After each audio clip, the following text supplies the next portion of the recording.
Reporter Dasen Thathiah also following this developing story for us in Durban. Joining us now live from Durban. Good afternoon, Dasen. I mean, this news of the arrest coming just a day after Babita Deokaran was laid to rest must have brought a little bit of hope in the family that justice might just be done.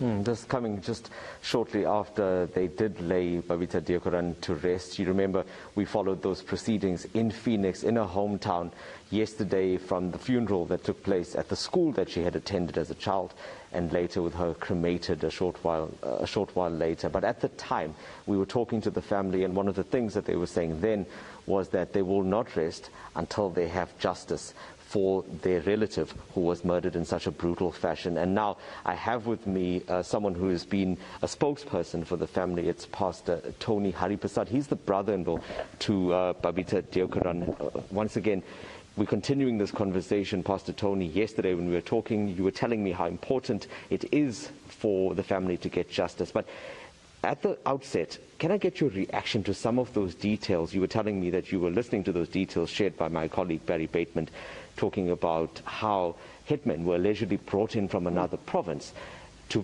carry out this murder. How do you react to this as the family, knowing that someone had allegedly gone to such great lengths to take her out? Dasen, good afternoon. We are very shattered. Our family is shattered. We're actually devastated of her passing away. But today, to look at the manner in which the payments were made, and for it is alleged that 400,000 rand per hitman was paid. That's a lot of money. And if you look at 7 of them, you're close to 3 million rands. And that shows the extent to which they wanted to get her out at all cost. And our family is very saddened, but at the same time, sir, we are very, very grateful to law enforcement for their swift action and progress in this case. And therefore, our police have done a sterling work. And I remember even yesterday you were saying, and you were calling on police to move as quickly as they can to do this.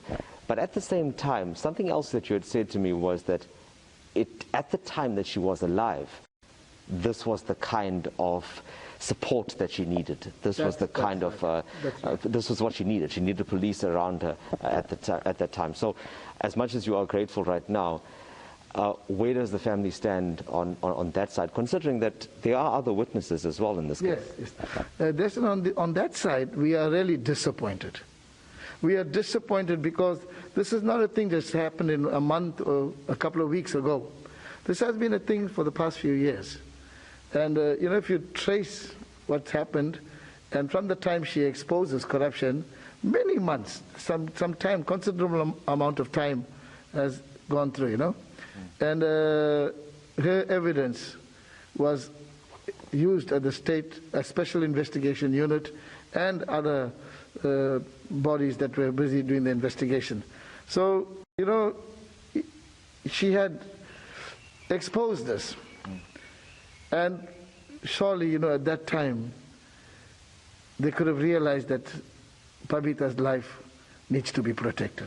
What were the kinds of sentiments that she was sharing at that time? She must have had a lot of weight on her shoulders, especially when she was dealing with this, and especially knowing that, for the most part, she had to watch her own back.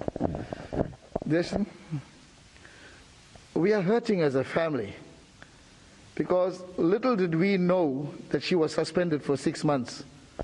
And she kept this away from the family because she didn't want to let us feel her pain. But I think after she was reinstated, and in one of our family chat groups, where she instituted this group where every Friday night we met and we prayed together, and family would spend time chatting. And after one of those meetings, she said, you know what, you guys don't know what I've been through. And the family was taken aback, and she said, I've been suspended for 6 months because I refused to toe the line and get involved in corruption. And you know what hurts? Is one of the excuses they gave for the suspension was that on a Sunday morning at 7 a.m. she didn't take a phone call. And she's a single mother, single parent, who's with her child at 7 a.m. on a Sunday morning. That was one of the reasons. And the department was the Department of Health was burnt in Gauteng. And there were some delays in submission of report because the office was destroyed. And these are the trivial things that were used to get her out of the way so that sinister activities could take place in her absence.